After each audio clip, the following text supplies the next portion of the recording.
Dear children, in the last module we learned about the female reproductive system. We also learned that the site of fertilization is the oviduct or the fallopian tube, isn't it? Fertilization results in a single cell called as zygote. So zygote is a single cell from which the life of any multicellular organism begins. During fertilization, the genetic material of the sperm and genetic material of the ovum unites together to form the zygote, and this zygote restores the chromosome number. The chromosome number in sperm is 23 and the chromosome number in the case of ovum is also 23.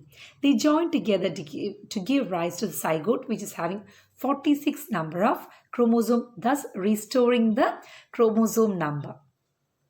And this zygote, it has to develop into an embryo. And for this, it is transported through the fallopian tube and reaches the uterus, where it is embedded in the lining of the uterus. And once it is embedded in the lining of the uterus, it starts dividing to form a mass of cells, and this mass of cell is called as the embryo. As I had already told in the last module, that the uterus thickens itself. It forms a thick lining made up of blood vessels and mucus, and its function is to help in the embedding of the zygote to form the embryo. Now let us learn about the nourishment and growth of the embryo.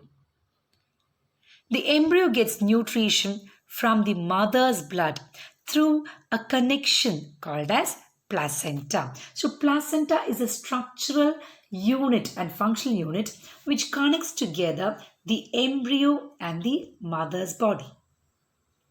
The placenta is a special tissue which is embedded in the mother's uterus, and it connects the embryo to the uterus. And how? It is because the placenta is a disc-like structure.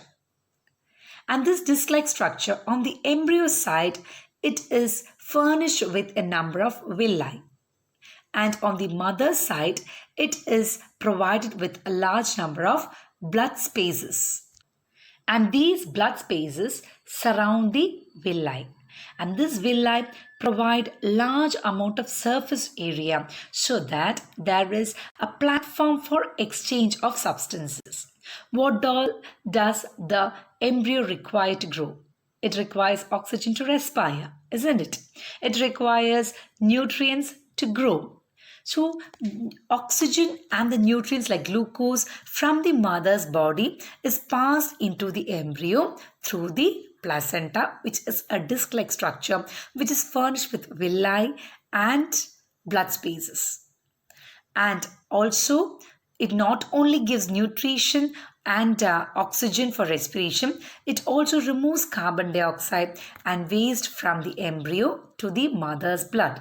Thus, it acts as a connection unit between the mother's blood and the developing embryo. So, placenta helps to give nutrition to the fetus, and also it provides with respiratory gases. So, it removes carbon dioxide and nitrogenous waste from the embryo to the mother's blood. Obtaining its nutrition from the mother's body, it grows into a fetus. A fetus is a structure which is similar to an adult. It is having all the body parts which is similar to an adult, and it gradually develops body parts such as hands, legs, head, all the organs, and develops into a fetus.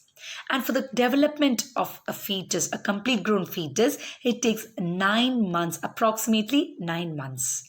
And all this development is taking place within the uterus, which is a sac-like elastic bag. We can see the developing fetus within the uterus, and this red colored structure is the placenta, which connects the mother's body to the embryo or the fetus. And this red-like structure is the umbilical cord, which connects the placenta to the fetus. We can see a developing fetus, and it takes approximately 9 months to develop for the embryo to develop into a completely grown fetus. So, dear children, in this module, we learnt about the function of placenta and the development of embryo to a fetus. Thank you.